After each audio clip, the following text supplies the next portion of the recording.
David had spent 38 years as a civil engineer. He was meticulous about numbers, methodical about plans, and he had done the retirement math more times than he could count. 2.2 million saved, a small pension, no mortgage. His wife Carol was 2 years younger than him, and he was ready at 62. He didn't retire until 65. Not because he needed the money. I mean, he kept working because he couldn't get a clear answer on what healthcare was going to cost before Medicare kicked in for him and for Carol. And every time he tried to work through it, the rules felt complicated. The numbers felt unpredictable, and staying one more year always just kind of felt like the safer call. And so he stayed. And when we finally worked through his situation together, here's what we found. So the bridge coverage, the healthcare in those years before Medicare, they would have been manageable. I mean, not free, but manageable. In those 3 extra years that he spent working, they cost him more than healthcare ever would have. I mean, really, he optimized for the fear instead of the actual numbers. And that's a version of this story that I see more often than most people would expect. And if we haven't met yet, my name's Ryan Kravitz. I'm a certified financial planner professional, and I help people transition into and through retirement. In this video, I want to give you the real retirement healthcare picture, not the scary version and not the oversimplified version. What the decisions actually are, when they have to happen, how they connect to each other in ways that most people never see coming, and where the genuine risk really sits. Because the people who get this wrong aren't usually careless. They're either over-fearing something that was manageable or not planning for the thing that actually matters. David is 65 now and Carol is 63. So their situation is going to help us walk through this clearly so that you know exactly where to think carefully and where you can exhale. So here's how I break this down with clients. Retirement healthcare isn't one thing. It's really 3 separate layers, and each one has its own rules and its own timing and its own way of creating problems for people that weren't expecting them. So the first layer is bridge coverage, from the day you retire until Medicare begins at 65. The second is your Medicare setup, the decisions that you make at 65 and how they follow you then for the rest of your retirement. And the third is long-term care, the part of healthcare that Medicare doesn't cover, and the conversations that most families keep pushing out until later. Let's go through each one by one. So first off is the bridge years. And for David, this window was already behind him. He'd waited until 65, so Medicare started the month that he retired. For Carol, though, she's 63, which means she has a 2-year bridge ahead of her. And this is exactly the window that David had been afraid of for 3 years. Here's what most people don't realize about this period. You've spent your entire career paying a relatively modest amount for health insurance through your employer because your employer has been absorbing the majority of that premium. And when you see the full cost for the first time, it could feel like a wall. I mean, that sticker shock is real, but the actual number that you'd pay is often very different from the sticker price. And that's because of how the ACA marketplace actually works. You know, depending on how you structure your income in those bridge years, you may qualify for meaningful subsidies that can bring the monthly premium down substantially. In early retirement, you often have more control over that income number than most people realize. Now, that word structure is exactly where I want to slow down, because this is where I see thoughtful, very organized people create costs in places that they weren't expecting. I mean, Carol's bridge years were also the years when Roth conversions make a lot of sense for them. Their income's lower than it's been in decades, and the reasoning isn't wrong, but when we sat down and laid everything out, here's what came up. So a large conversion during those bridge years would hit them in 3 places at once, and not all of them are obvious up front. The first is that it can push them over the ACA subsidy cliff. You know, there are income thresholds where the assistance disappears entirely, and it's not gradually, but all at once. You cross the line by $1 and it's gone for the entire year, and that can easily represent several $1,000s in lost subsidies. Second, it follows Carol to Medicare. So most people don't know this, but your Medicare Part B premiums at 65 are based on your income from 2 years earlier. So a large conversion at 63 shows up in Carol's premium at 65, as well as David's also in 2 years when he's 67. And that's what IRMA is, the income related monthly adjustment amount. It's a premium surcharge that kicks in when income crosses certain thresholds. And it works in steps. If you go $1 over a threshold, you owe the full surcharge for the entire year. And third, it affects their overall tax bill for that year in ways that compound with the first two. I mean, everyone doing a Roth conversion knows they're likely to pay more in taxes that year. I mean, that's the whole point. But what's easy to miss is that the same income number is simultaneously affecting ACA subsidies and setting up Medicare premiums 2 years out. And those connections aren't always obvious until someone maps them out side by side. Now, if you're making these decisions in isolation, you can end up paying significantly more than you needed to. And it's not because the strategy was wrong, but because the timing and the sizing didn't account for everything that income number touches.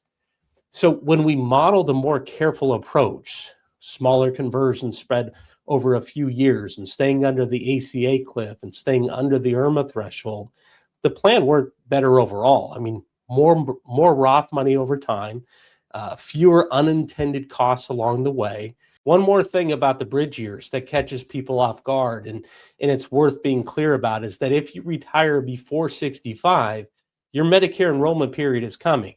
And this is regardless of what other coverage you have. COBRA doesn't pause it. An ACA market plan doesn't pause it. The only coverage that gives you a legitimate right to delay is active employer coverage through a company with 20 or more employees. So if that applies to you, you can defer without penalty, but confirm with HR that your specific plan qualifies before you assume. Get this wrong, and you're facing a permanent Part B penalty of 10% added to your premium every year that you were eligible but didn't enroll. There's also a late enrollment penalty for Part D as well, which is prescription drug coverage. Most people find this out after the fact when there's nothing left they can do about it. So now let's talk about your Medicare setup. So at 65, you pick your lane. And this decision matters more than most people treat it because it doesn't reverse as cleanly as people assume. So here's how I break down the two main paths.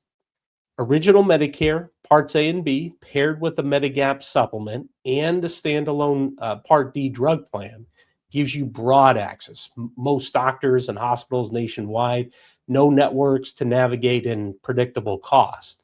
The supplement fills in most of what Medicare leaves open.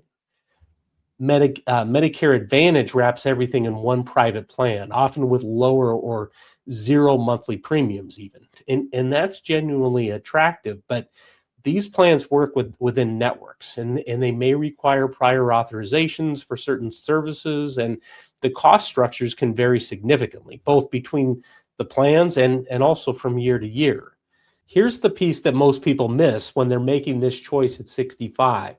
So you can generally move from original Medicare to Medicare Advantage at open enrollment. But going from the other direction, from Advantage back to original Medicare with a supplement, this typically requires medical underwriting. Now, there are some exceptions here. For instance, first time going on Medicare Advantage, there's a trial right period, first 12 months. Also, though, but beyond that 12 months, your health history matters, and coverage isn't guaranteed. So there are a handful of states that have added protections here where underwriting isn't required. But again, as a general rule, this isn't a freely reversible decision. I mean, most people at 65 are optimizing for the premium today. They're healthy. The monthly savings from an Advantage plan look appealing, and they're not thinking about what their healthcare needs actually might look like maybe at 78. And that can still be the right call, but it's just worth making sure you clearly know the differences between the two. The lane you choose at 65 tends to follow you. Now, let's get into long-term care here. So this is the layer of retirement healthcare that sits entirely outside of Medicare. Home care, assisted living, memory care, nursing home care. None of it's covered if it's custodial. Now, original Medicare covers short-term skilled medical care in a skilled nursing facility after a qualifying hospital stay, such as rehab after surgery or recovery from a stroke, for instance. And they'll do this for a maximum of 100 days per benefit period.